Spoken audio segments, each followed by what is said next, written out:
राज्यभरामध्ये ही गोष्ट स्पष्ट आहे की महाविकास आघाडीचं सरकार येत आहे आणि आदरणीय शरदचंद्रजी पवार साहेब, माननीय उद्धवसाहेब ठाकरे यांची लाट नाही तर महाराष्ट्रात सुनामी आहे। महाराष्ट्र हा गद्दारी सहन करत नाही। स्वाभिमानी महाराष्ट्र, महाराष्ट्राची भाकरी खाऊन गुजरातची चाकरी करणाऱ्या महायुतीच्या नेत्यांना पराभूत केल्याशिवाय राहणार नाही। एकंदरीत महायुतीकडून अनेक योजना चालू आहे, सध्या लाडकी बहीण असेल, परंतु महाविकास आघाडीने अनेक योजना जास्तीत जास्त रक्कम देण्याचा प्रयत्न केला। महायुतीच्या नेत्यांची आजची वक्तव्य जर बघितली तर कुठल्याही योजनेवर आता मत मागितलं जात नाहीये।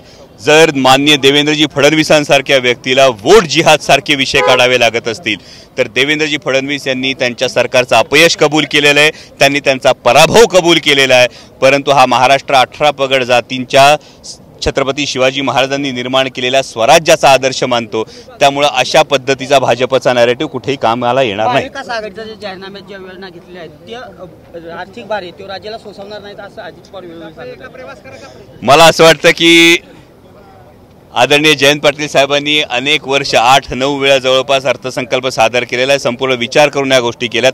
त्यामुळे आपला तो बाब्यान दुसऱ्याचं ते कार्ट अशी गोष्ट महायुतीच्या नेत्यांनी करून खासदार अमोल कोल्हे येणाऱ्या काळात नक्कीच महाविकास आघाडीची राज्यात सत्ता येणार आहे असं स्पष्ट मत अमोल कोल्हे यांनी मांडलेलं आहे। कॅमेरापर्सन विकी सावंतसह मी दीपक कापरे, TV9 मराठी, इंदापूर।